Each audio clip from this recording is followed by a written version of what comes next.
나병 환자 10사람을 고쳐주시다. 예수님께서 예루살렘으로 가시는 길에 사마리아와 갈릴리아 사이를 지나가시게 되었다.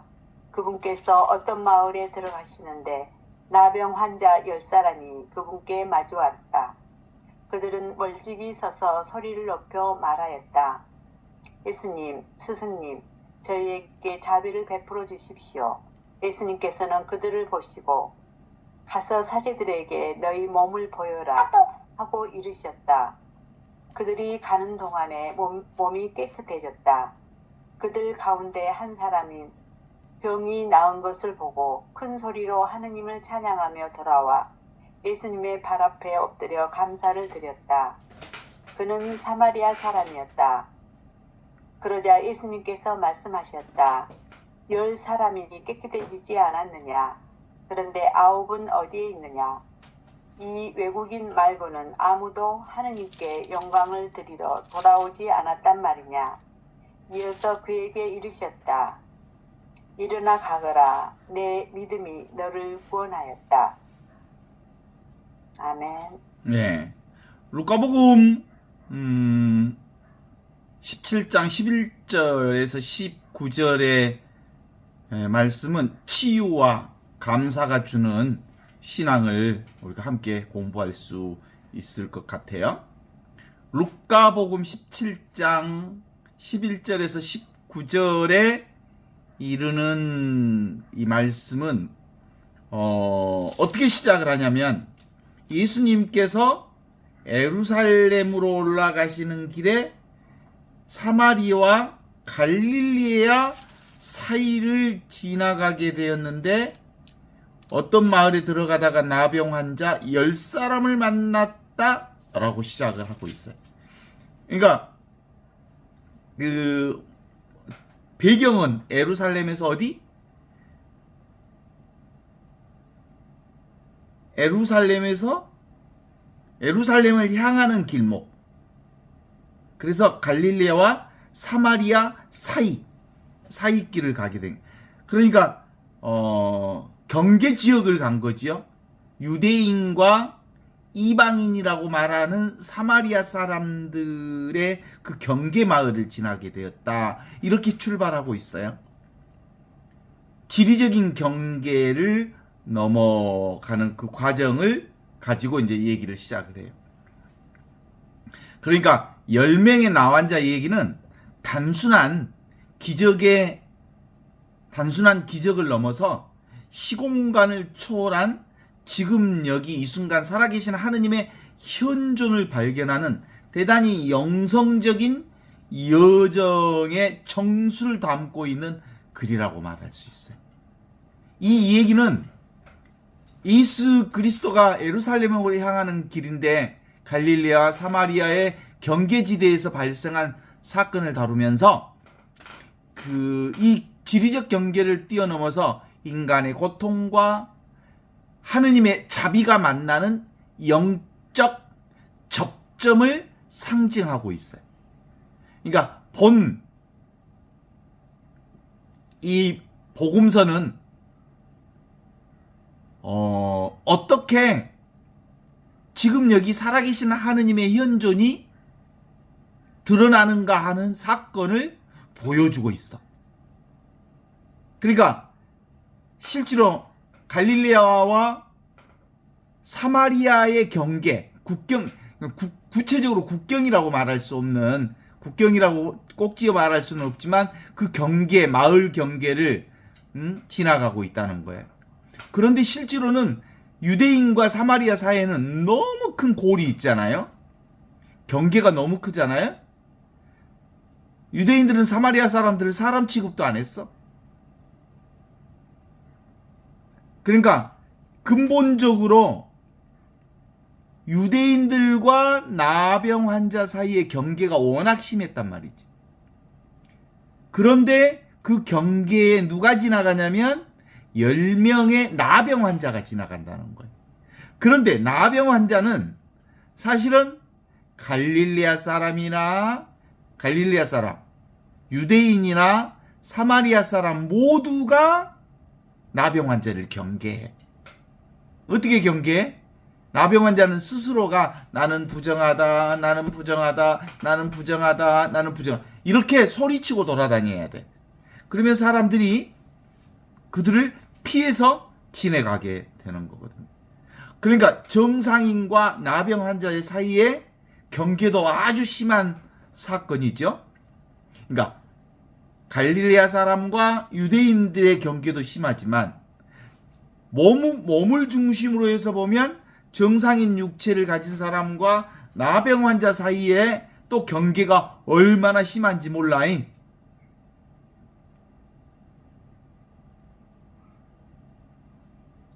그래요. 이 소외된 경계. 여기서 하느님과 탁 만나. 하느님의 현존은 경계가 없는 자리. 이게 하느님의 현존이에요. 지금 여기 이 순간 현재 살아있는 이 자리는 경계가 없어. 이 경계 없는 자리에서 예수님이 나병 환자를 탁 만나. 그러면서 얘기하죠. 이들은 기본적으로 이 어마어마한 그 경계 사이를 살아가면서 예수 선생님 저희에게 자비를 베풀어 주십시오. 예수 선생님 저희에게 자비를 베풀어 주십시오. 이렇게 얘기하는 거예요. 얼마나 놀라운 일인지 몰라요, 사실은. 예수 선생님 저희에게 자비를 베풀어 주십시오. 그들이 말하는 자비는 첫 번째로는 이 정상인 사람들이 나병 환자들을 얼마나 학대하는지 몰라요. 자기 스스로도 이 유대인들의 길을 걸어가려면 사람들 앞에 가려면 나는 부정하다, 나는 부정하다, 나는 부정하다 이렇게 표시하고 돌아다녀요. 근데 그때 나병 환자들이 저희에게 자비를 베풀어 주십시오 라고 소리쳤더니 예수께서 그들을 보시고 가서 사제들에게 너희의 몸을 보여라 하셨다. 그들이 사제들에게 가는 동안에 그들의 몸이 깨끗하여졌다. 이렇게 나와요. 여기 정말 중요한 모티브가 들어있는 거예요.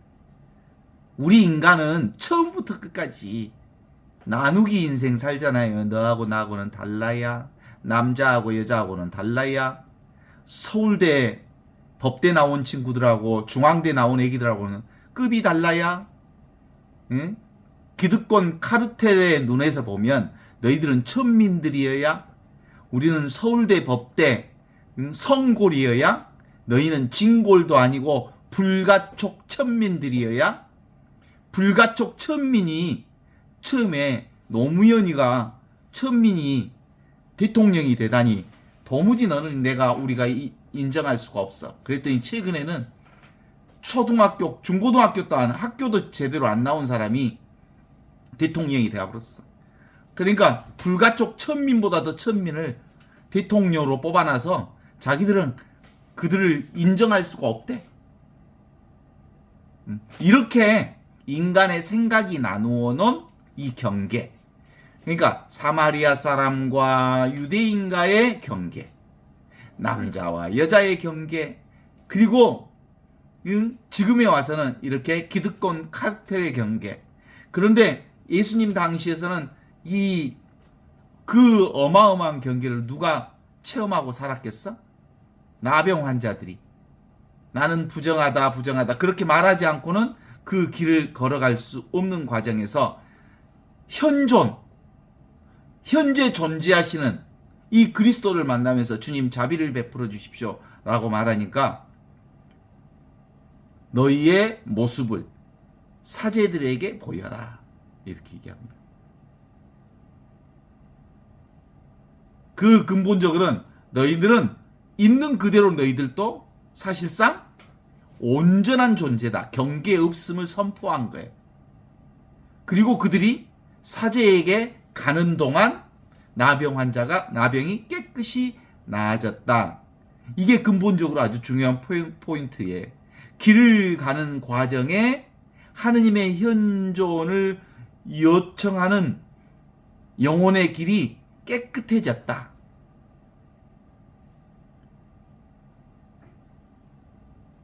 예, 경계가 사라진 거예요.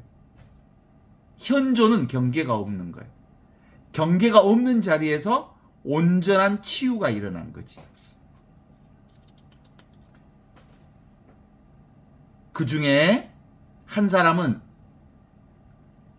그들은 사제에게 가는 동안 몸이 깨끗해졌다. 그들 중 한 사람은 자기 병이 나은 것을 보고 큰 소리로 하느님을 찬양하며 예수님께 돌아와 그 발 앞에 엎드려 감사를 드리는 사람이 있었다. 그는 사마리아 사람이었다. 그는 나병 환자이면서 동시에 누구?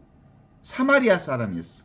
어마어마한 경계에 인간들의 편견, 경계라는 말은 편견이라는 말이에요. 고정관념이라는 말이에요. 그 고정관념으로부터 소외된 사마리아 사람이 예수님에게 와가지고 이렇게 얘기한 감사를 드렸다. 그것을 보고 예수님께서 몸이 깨끗해진 사람은 10사람이 아니었느냐? 그런데 9사람은 어디 가고 너만 아느냐? 이렇게 얘기하는 거예요. 하느님을 찬양을 드리며 돌아온 이 이방인 한 사람밖에 없단 말이냐? 하면서 그에게 일어나 내 믿음이 너를 살렸다 하고 말씀하셨다. 여기서 한 사람만 돌아왔다. 이 말은 뭔 말이겠어? 나머지 사람들은 다시 자기는 이제 나병이 나왔잖아요. 나병이 나왔으면 실제로 지금 무엇 때문에 나병이 나왔어? 지금 여기 살아계신 현존하신 하느님의 치유를 받은 거예요. 어디로 돌아와야 돼? 늘 건강한 삶을 살려면 지금 여기 이 순간 경계 없는 이 자리로 돌아와야 그 하느님 나라를 사는 거지. 근데 그들은 9사람들은 다시 더 나은 삶을 향해 나간 거예요. 지금을 부정하는 거예요, 사실은. 미래를 향해 나아간다는 건 현존을 인정하지 않는다는 거예요. 그러니까 지금은 이제 몸이 나았으니까, 몸이 나았으면 이제 돈을 더 벌어야 되겠다라고 해서 더 추구하는 삶을 살아가게 됐다는 거지. 그러나 나머지 한 사람은 뭐예요?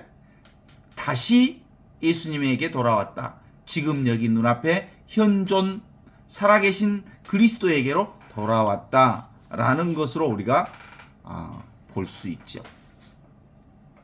그러니까 근본적으로 여기서 핵심적으로 우리가 보는 건 육신이라고 하는 것,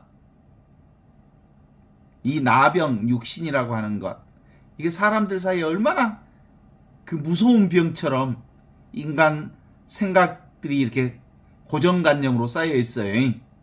제한되어 있죠. 우리는 사람을 볼 때 무엇을 봐요? 그 사람의 육신을 봐. 나병 들었으면 그 옆에 가기 싫어. 글쎄 뭘 보니까 육신을 사람으로 보니까, 육신을 존재로 보니까, 진정한 자신을 육신이라고 보니까 다른 사람들도 육신으로 자기를 봐. 그런데 진짜로 우리 육신이 나요? 몸뚱아리가 나냐고. 이 몸뚱아리로 내가 제한되어 있냐고. 우리가 동일시한 나와 이 세상이, 물질 세상이 실제로 있냐고. 육신의 나병 중심으로 보면 나와 세상, 눈으로 보이는 것만을 중심으로 보는 사람들은 기본적으로 육신이 나병 상태에 있다는 사실 자체가 정말 죄인이라고 본 거예요. 나병 이꼴 죄인, 죄인 이꼴 더러움, 나병은 더럽고 죄인인 상태로 보았단 말이에요. 이게 이제 이 세상에서 보는 눈이죠. 이온성의 세상. 이온성의 세상에 사로잡혀 있는 사람들은 보이는 것만 봐. 그러니까 보이는 것을 보는, 보이지 않는, 이 보이지 않는 것을 보는 눈이 없어. 늘 항상 지금 여기 이렇게 살아있는, 없는데 계시는 현존, 현재 존재하는, 현재 살아있는 이 주인공, 주님을 돌아보지 않는 거지요. 그래서 사람들은 지금 모든 사람들이 다 나병 환자 보면 우매우매 같이 밥도 먹기 싫어할걸? 응? 우리 신학생 때 재생마을에 갔다 오기도 하고 나한자촌 정착촌에서 봉사하기도 하고 그리고 현해원이라고 하는 나한자촌에 오랫동안 있어 보기도 했지만 똑같은 사람들이요. 뭘 살아? 지금 여기를 사는 사람들이야 다. 현존 그리스도를 사는 사람들이야. 그런데 사람들은 육신을 보니까 그들하고 같이 밥도 안 먹으려 그래. 여기서 이 복음의 핵심은 뭐냐면 육신은 사람이 아닌 거야. 육신은 내가 아닌 거야. 육신을 자기 동일시하여서 보는 사람들은 실제로 허상을 보는 거야. 육신은 내가 아니야. 보이는 대상은 내가 아니야. 진짜 나는 뭐예요? 보이지 않는 이것이 진짜 나예요. 보이지 않는 현존, 현재 존재하는, 현재 살아있는, 지금 여기 있는, 텅 비어 있으면서 모든 것을 알고 있는 이것이 진짜 나지. 이걸 모르니까, 이걸 볼 줄 아는 눈이 없으니까 육신이 난 줄 아니까 다른 사람들도 육신으로만 평가해. 그러니까 유대인이니 사마리아인이니 나병 환자니 정상이니 경계 대상만 보는 거거든. 그런데 그 사람들은 나병이 낫고 난 다음에도 육신만 봐. 이게 완전히 열린 사람은 현존을 그 나병이 낫고도 현재 살아있는 지금 여기 현존인 주님께로 돌아오지 못한다는 걸 드러내는 거예요. 매일매일 좋은 날. 어디가 매일매일 좋은 날인지 아시죠? 일일시호일. 매일매일 좋은 날은 눈앞에 이 날이 제일 좋은 날이요. 최상의 날이요. 현재의 날이요. 이 매일매일 좋은 날이 바로 현존이고 현존이 바로 주님이시지. 시공을 초월한 지금 여기 이 현존, 이 주님을 고백할 수 있어야 한다라는 말씀을 드린 거죠. 그래서 이 성경 시대에 나병은 단순한 질병 이상을 의미하고 있어서 이들은 사회적인 죽음인과 동시에 종교적인 형벌로 나병을 간주했기 때문에 환자들은 공동체로부터 교회 공동체 그 공동체로부터 철저하게 격리되어 있었던 사회의 얘기죠. 레이기의 규정에 따라서 나병 환자로 판명된 이들은 옷을 찢고 머리를 풀어 헤치면서 사람들이 가까이 오면 스스로 나는 부정하다라고 외쳐서 타인들이 자신에게 접근하는 것을 막아야 한다라고 기록되어 있어. 레위기서에 그렇게 기록되어 있어. 이러한 법적인 종교적인 장치는 나환자의 정체성을 파괴하고 그들을 보이지 않는 존재로 만들어버린 거지. 10명의 나환자가 예수님을 만난 장소가 바로 사마리아와 갈릴레아 사이라는 점이 매우 상징적인 얘기를 던져주고 있다고 볼 수 있어요. 이 사마리아와 갈릴레아 사이라는 것은 유대인과 사마리아인이 섞여 살거나 혹은 양쪽 모두로부터 소외된 이들이 머무는 변방이라고 말할 수 있어요. 질병이라고 하는 공통의 고통은 민족적인 적대감을 넘어서 그들을 하나의 운명체로 묶어놓습니다. 다 싫어해. 갈릴레아 사람들도 싫어하고 유대인들도 싫어하고 사마리아 사람들도 나병 환자를 싫어해.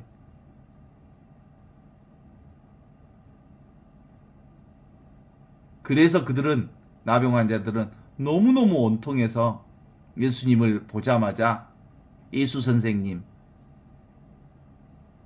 저희에게 자비를 베풀어 주십시오 라고 부르짖는 말을 쏟아내는 거예요. 이 부르짖음은 단순히 신체적인 고통을 해결해 달라고 하는 것을 넘어서 하느님의 부재, 하느님도 안 계신 것 같다고 하는 그 극한의 고독 속에서 하느님의 현존을 요청하는 영혼의 갈망이라고 말할 수 있죠. 우리가 다시 한번 이렇게 거듭해서 봐야 할 것은 사제에게로 가다가 깨끗해졌다라고 하는 과정은 모든 기적은 어디서 나와? 과정. 살아가는 과정 속에서 경험하는 현존인 것. 예수님은 그들의 주님 자비를 베풀어 주십시오. 선생님 저희들의 자비를 베풀어 주십시오라는 부르짖음에 즉각 치유의 손길을 내미는 대신 가서 사제에게로 가서 너희의 몸을 보여라라는 명령을 내리십니다. 이는 당시 율법에 따른 절차를 존중하는 동시에 아직 치유되지 않는 상태에서 치유를 믿고 나아가는 행동하는 믿음을 요구하신 거다. 이렇게 말할 수 있어. 나병 환자에게서 저희 사제에게로 가라는 말은 곧 일상으로 복귀를 의미하지만 몸이 낫지 않는 상태에서 길을 떠나는 것은 커다란 용기가 필요한 일이지.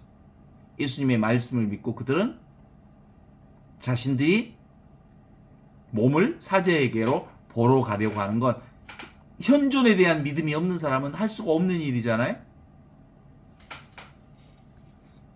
그리고 치유받은 10명의 나 환자 중에 오직 한 사람만이, 유대인들은 다 사라지고 사마리아인만이 자신이 나은 것을 하느님께 큰 소리로 감사와 찬양의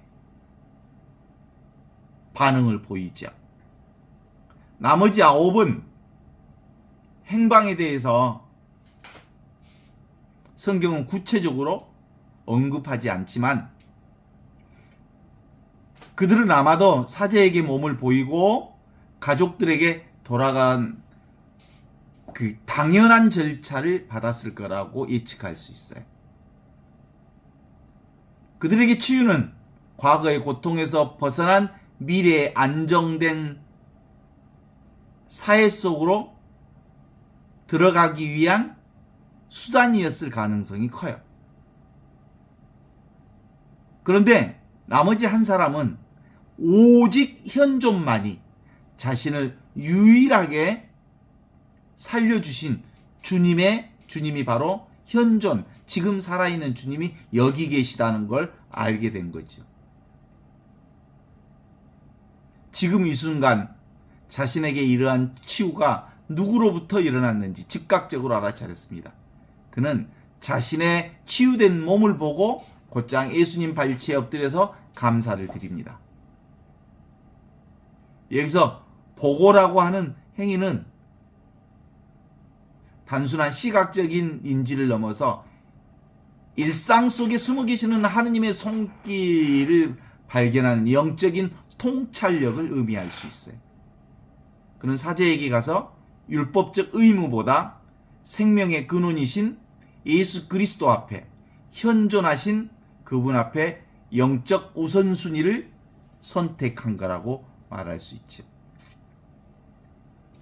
이게 바로 예수님이 사마리아인에게 뭐라고 선언하냐면, 일어나 걸어가거라, 일어나 나아가거라, 내 믿음이 너를 구하였노라 라고 말씀하시는, 바로 여기서 구원했다라고 하는 이 말씀은 그리스도로 소조라고 말하는데, 그리스도로 구원되었다, 소조라고 하는 단순한 질병의 왕쾌를 뜻하는 깨끗해진다라는 것을 차원을 넘어서 뭐라고? 온전해졌다라는 뜻이에요. 소조.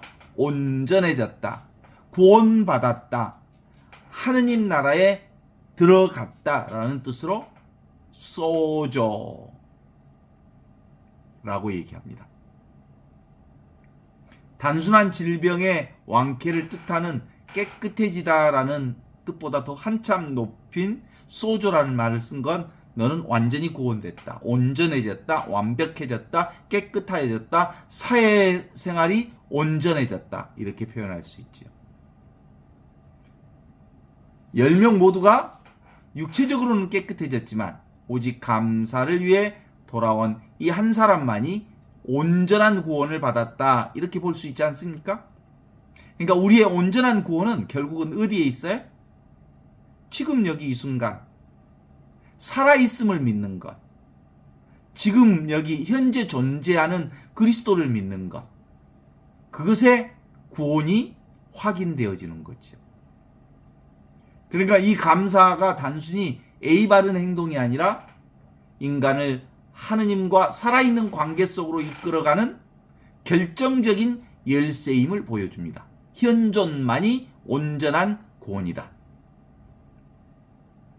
9명은 병이라고 하는 고통의 문제는 해결했지만 하느님과의 접점을 잃어버렸. 사마리아인은 치유라는 사건을 통해서 하느님의 현존 안으로 깊숙하게 들어갈 수 있었습니다. 이것이야말로 진정한 구원. 진정한 구원은 고통이 사라지는 것 자체가 아니라 어떤 상황 속에서도 하느님과 연결되어 있는 이 현존을 깨닫는 관계의 회복이다, 이렇게 볼 수 있어요. 오직 현존하는 사람만이 온전한 구원을 산다라는 얘기를 경험하는 거죠. 그래서 그리스도교의 영성에서는 지금 여기 하느님을 만나는 유일하고도 절대적인 시간, 지금 여기 현재 살아계신 하느님과 함께 사는 것. 하느님은 과거에만 계셨던 분도 아니고 미래에만 오실 분도 아닌 영원한 현재로서 존재하신다, 이런 얘기를 하고 계시는 거예요. 사마리아인이 예수님께 돌아온 것, 이건 시간과 공간의 제약을 뚫고 영원한 현재 속에 머물고 계시는 하느님의 현존을 선택한 온전한 결단이었다, 이렇게 말할 수 있죠. 그러니까 하느님의 현존은, 하느님의 현존을 인식하는 것은, 하느님의 현존을 사는 것은 인간의 특별한 노력이나 지적 능력이 아니라 이미 우리를 감싸고 있는 하느님의 사랑을 알아차리는 일입니다. 하느님 어디 계신다고? 여기 살아 계신다고. 이렇게 현존한다고, 현재 존재한다고. 17세기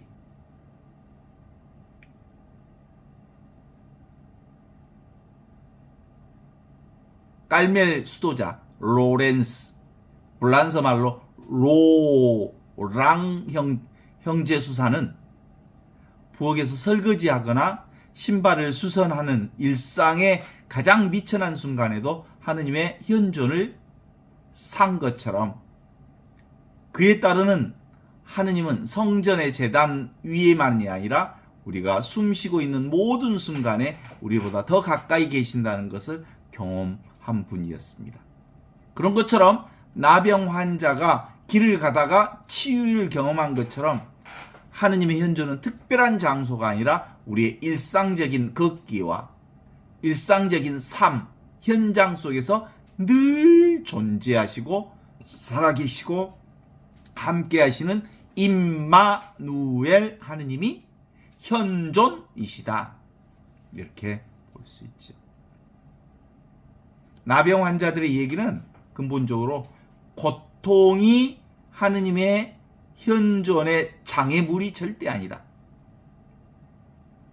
오히려 하느님께 나아가는 통로가 될 수 있음을 보여주는 사건이 나병 환자 치유 사건이라고 볼 수 있죠.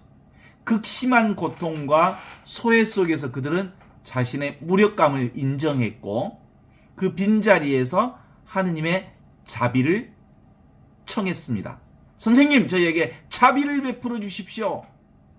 이렇게 기본적으로 우리가 내가 너무너무 나약할 때, 내가 소외되었을 때, 내가 너무너무 고통 속에 사로잡혔을 때, 내 힘으로 어떻게 할 수 없을 때 하느님께 자비를 청하는 것처럼 하느님의 현존을 경험하는 유일한 자리는 바로 고통 한가운데서다. 이렇게 볼 수 있죠.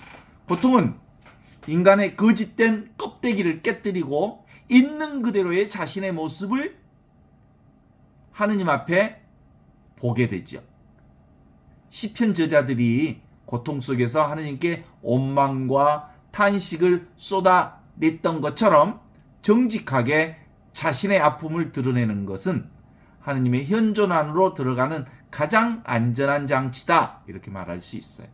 그런 점에서 나병 환자들이 멀리 서서 선생님 자비를 베풀어 주십시오 라고 하는 기도는 세련된 미사 여구보다 더 강하게 하느님의 심장을 움직이는 현존의 기도다. 이렇게 말할 수 있죠. 더 나가서 10명 중에 1명의 나병 환자가 다 낫고 하느님의 치유를 받은 이후에 은총에 머물게 하는, 그러시며 더 큰 은총으로 나아가게 하는 통로로서 하느님께 와한 감사의 기도를 드립니다. 돌아온 사마리아 이는 감사를 통해 자신에게 일어난 치유가 우연이 아니라 자신의 운이 아닌 하느님의 인격적인 선물임을 확증한 것이라고 말할 수 있죠. 감사는 우리 자신에게 향해 있던 시선을 하느님께로 돌리게 해서 그분과 온전하게 일치하게 하는 거예요. 그러니까 아픈 것은 기본적으로 하느님께 자비를 구하게 되는 하느님을 향한 통로가 되는 거죠. 그래요. 루카복음의 이 나병 환자의 얘기는 오늘날 우리에게 주는 메시지는 아주 분명합니다. 우리는 이미 하느님의 현존 속에 살고 있고 우리에게 필요한 것은 그 사실을 기억하고 응답하는 겁니다. 갈멜 수도자 로렌스 형제가 제안한 하느님의 현존 연습은 복잡한 이론이 아니라 단순한 마음의 지향이라고 말할 수 있습니다. 하느님의 현존을 위한 첫 번째 단계는 무엇을 하든 하느님과 작은 대화를 나누는 겁니다. 일을 시작하기 전에, 중간에, 그리고 마칠 때 잠깐씩 마음을 하느님께로 들어 올리는 것만으로도 충분합니다. 일상의 사소한 일들을 하느님께 드리는 제물로 여기는 것이죠. 거창한 희생이 아니라 지금 내 앞에 주어진 일을 하느님을 사랑하는 마음으로 정성껏 수행하는 것이 바로 현존이요 관상기도라고 말할 수 있습니다. 실패와 고통의 순간에도 하느님을 신뢰하는 것, 내가 넘어졌을 때 그분에게 솔직하게 고백하고 그분의 자비에 의탁하는 과정 자체가 하느님의 현존을 깊이 체험하는 것이다. 이렇게 말할 수 있죠. 루카복음 17장 나병 환자 10명 이 얘기는 치유받은 다수보다 감사하는 소수 한 사람이 누리는 온전함의 신비를 우리에게 가르쳐 줍니다.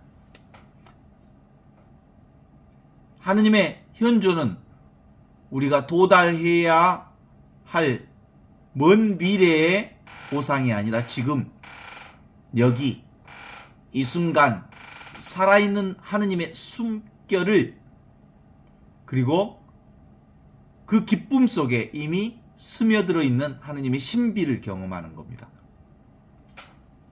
사마리아 나환자가 예수님께 돌아와 엎드렸을 때 그는 시간의 흐름을 멈추고 하느님의 시간 속으로 들어갔습니다. 우리 역시 삶의 경계선에서 혹은 고통의 변방에서 우리를 불쌍히 여기소서라고 부르짖을 때, 그리고 우리에게 베풀어 주신 작은 은총에 응답하여 돌아설 때, 그것이 바로 하느님의 현존이 찬란하게 빛나는 성전이 된다고 볼 수 있죠. 하느님은 지금 여기 당신 발치에 엎드려 감사할 줄 아는 그 한 사람을 기다리고 계십니다. 그분과 살아있는 관계 속에 머무르는 것, 그것이 바로 시간과 공간을 초월해서 영원히 우리와 함께 계시는 지금 여기 살아계시는 하느님의 현존이 주시는 진정한 구원이자 평화다라고 하는 게 나병 환자의 얘기죠.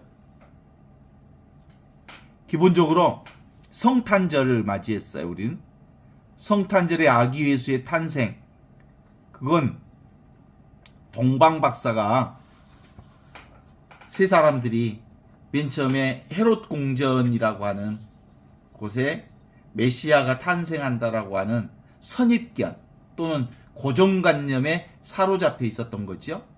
메시아는 적어도 귀하고 소중하고 근사하고 멋지고 화려하고 찬란하고 아름다운 궁전에서 태어날 거라고 생각했던 그 생각들은 다 편견이요, 선입견이요, 고정관념인 거죠.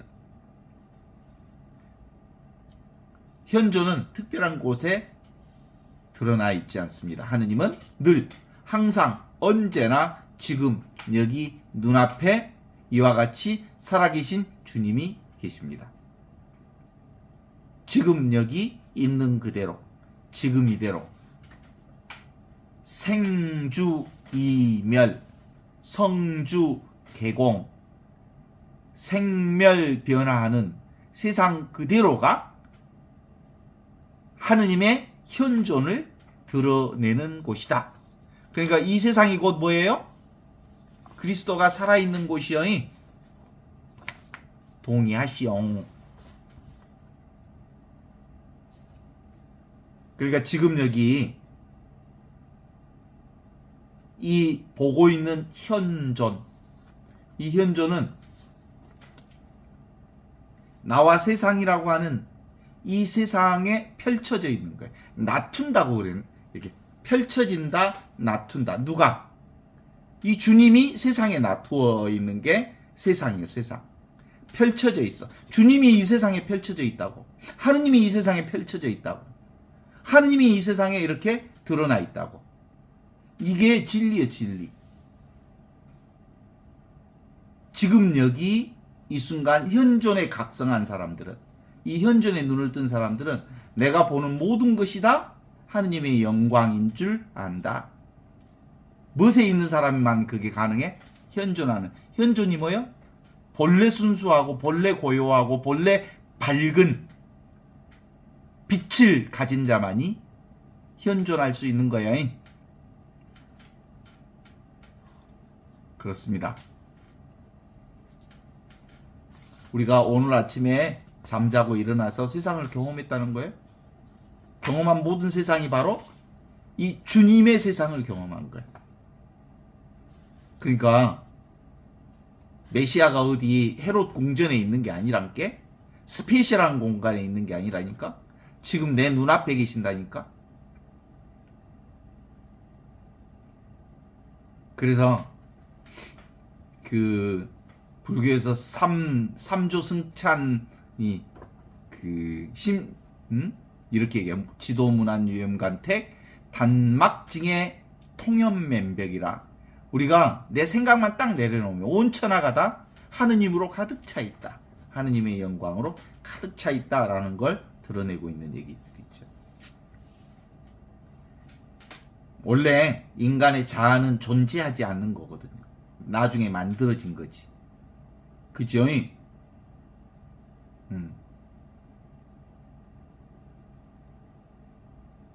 그러니까 나라고 하는 것은 가상의 실제지, 가상의.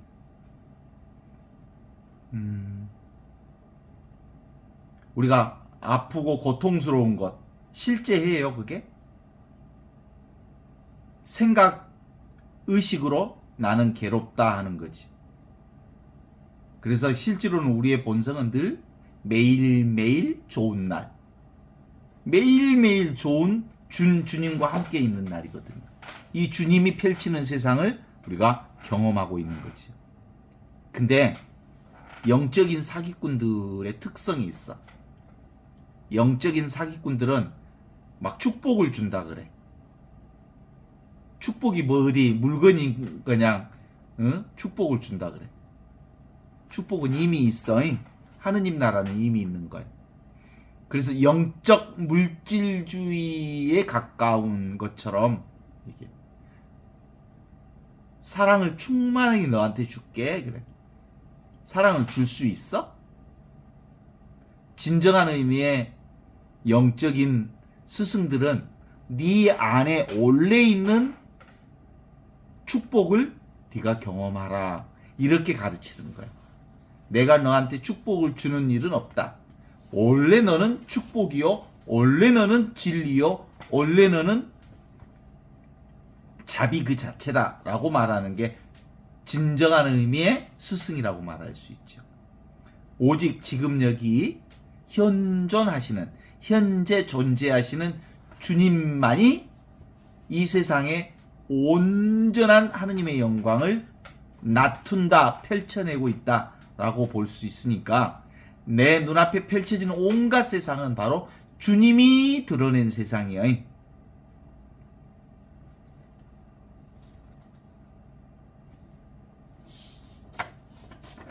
그래서 기본적으로 우리의 감정은 존재해 안 해? 존재하지 않아. 잠시 신체적 감각의 변화가 일어났다 사라질 뿐이야. 나는 슬프다, 나는 기쁘다, 나는 행복하다, 이 모든 것은 신체적 감각의 어떤 현상이 왔다 가는 것일 뿐 실체가 없어. 그죠? 오직 있는 것은 그 모든 것들이 바로 주님이 나툰 거예요. 하느님이 펼쳐낸 슬프고 기쁘고 분노하고 행복한 그 모든 것도 하느님에게서 드러난 것들이. 그래서 곧 우리가 이 주인공, 주님이 분명하면, 주님이 눈앞에 현존으로 현재 존재하는 이분이 주님이라는 걸 알기만 하면 늘 감사할 수 있는 거지. 어제 우리 엊그제 그 크리스마스 기적이라고 하는 영화를 봤거든요. 크리스마스 기적은 독일군하고 영국군하고 프랑스군이 서로 1차 대전에 마주쳤어. 근데 크리스마스 이브 날 밤 캐롤송이 이렇게 들리니까 우리가 크리스마스 이브 날은 총구를 내려놓고 함께 크리스마스 캐롤을 부르게 되면서 거기서 적군과 아군이 축구 경기도 하고 초콜릿도 서로 나누고 서로 선물도 교환하고 그래. 그게 이제 크리스마스 기적이라고 하지. 왜 그게 가능해졌냐면 총구라고 하는 건 뭐예요?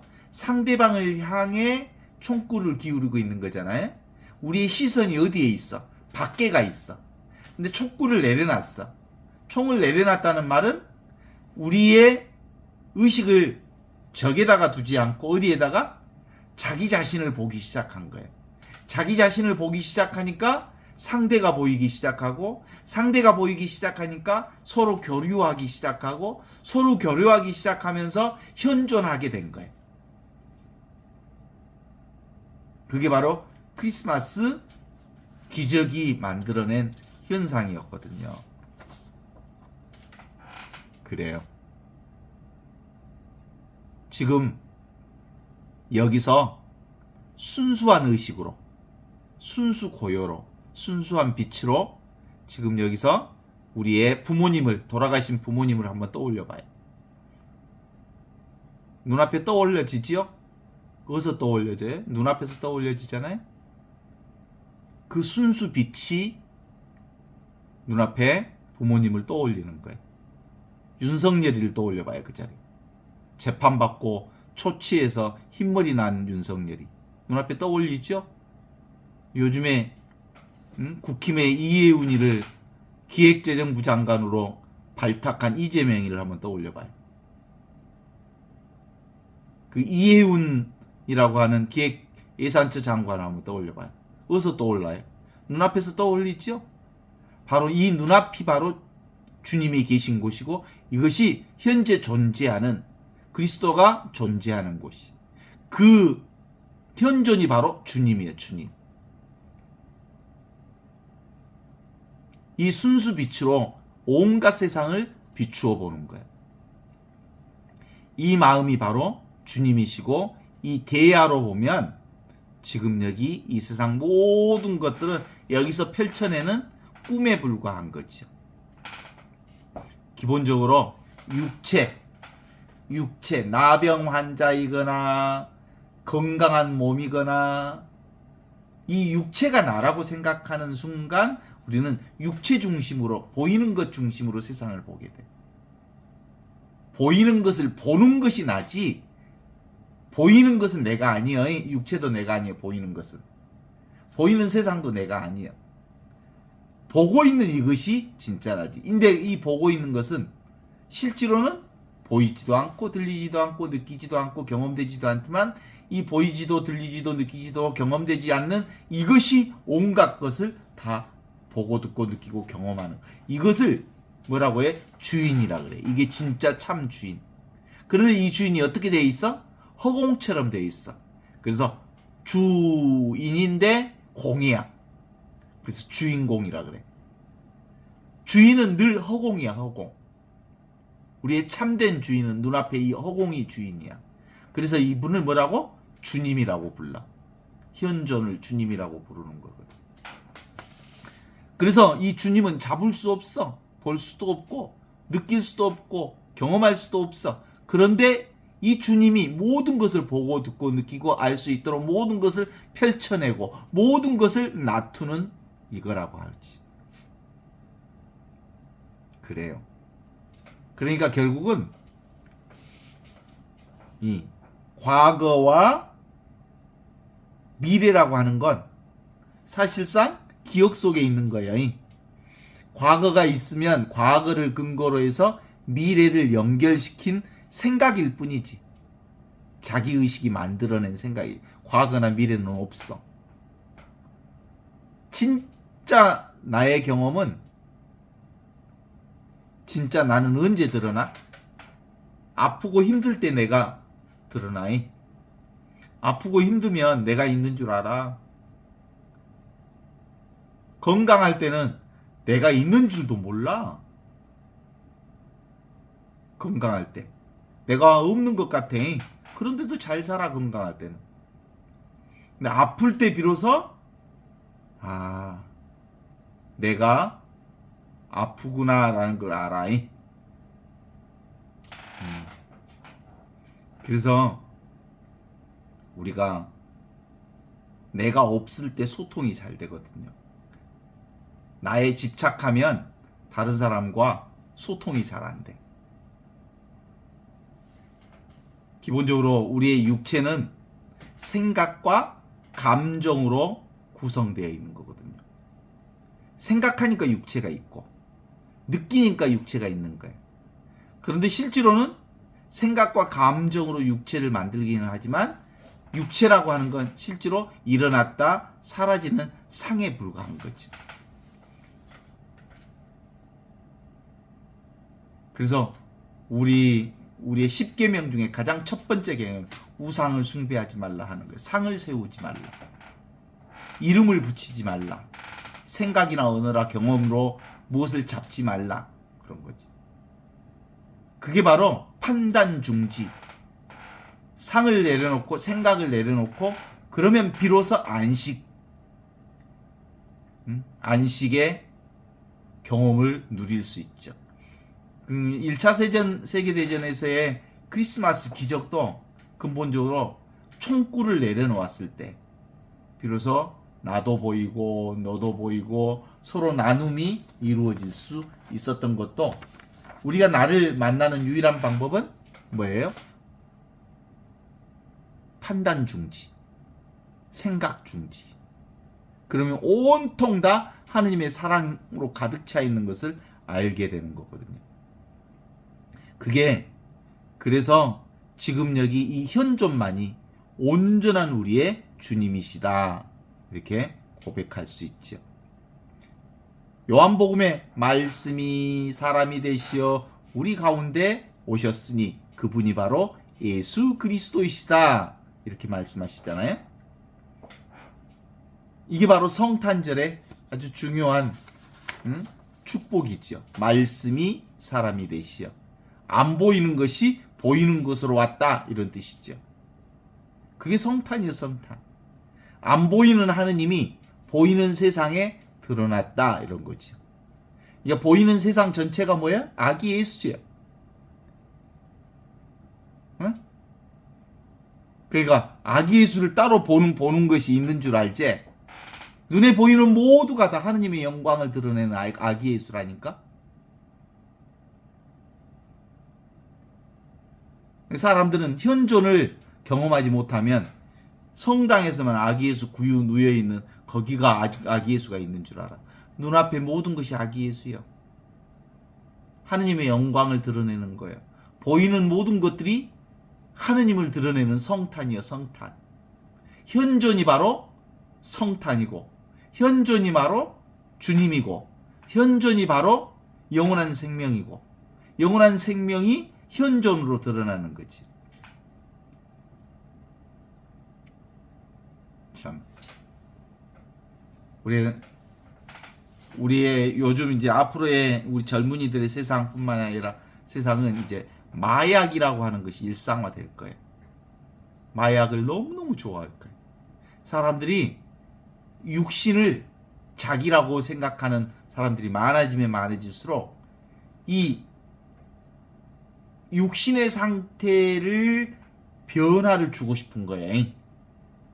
심신의 변화, 마음의 변화, 육신의 변화를 통해서 쾌락을 얻고 싶은 거예요. 그래서 그렇게 할 수 있는 가장 중요한 게 마약. 근데 마약에 한번 중독이 되기 시작하면 죽었다 깨나도 마약에 손만 대면 결국 그 마약으로부터 벗어날 수가 없어. 마약에 손만 대면 거의 회복이 불가능하다고 그래. 마약을 손대면. 그래서 왜 현대인들이 마약에 손댈까? 핵심이 뭐예요? 육체가 난데 이 육신의 나를 어떻게 쾌락으로 또 심신 상태를 변화시켜서 기쁨을 맛볼 수 있을까라고 하는 인간의 최고의 욕망이 만들어낸 작업이 바로 그거다, 이렇게 말할 수 있죠. 어때요? 나 있어, 없어? 나 없어. 현존만 있어. 지금 여기 살아계신 하느님만 있어. 그 지금 여기 살아계신 하느님을 통해서 드러났다 사라졌다 하지만 실제로는 이 주님을 통해서 온갖 것들이 투사되고 온갖 것들이 나투어지고 온갖 것들이 펼쳐진다는 것만 분명하게 안다면 눈에 보이는 것들은 사실은 다 허상이에요. 허상.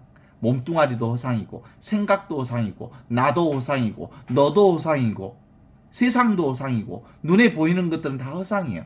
오직 주님만, 지금 여기 이렇게 살아계신 하느님만, 주님만이 현존하다라고 말할 수 있죠. 그래서 요한복음에서는 마지막 예수님 그러잖아요. 다 이루었다. 다 완성되었다. 다 완벽하게 완료했다라는 뜻이거든요. 이게 바로 비이온성의 진리를 온 천하에 펼쳐내시면서 당신의 사명을 완수한 모습을 드러내고 있습니다. 오늘 나병 환자라고 하는 눈에 보이는 육체를 자기라고 생각하는 사람들이 예수님을 통해서 육신의 치유뿐만 아니라 육신을 치유하는 중요한 포인트는 어디에 있다? 지금 여기 살아계신, 현재 살아계신 그리스도를 통해서만 온전한 구원과 온전한 완성이 이루어진다.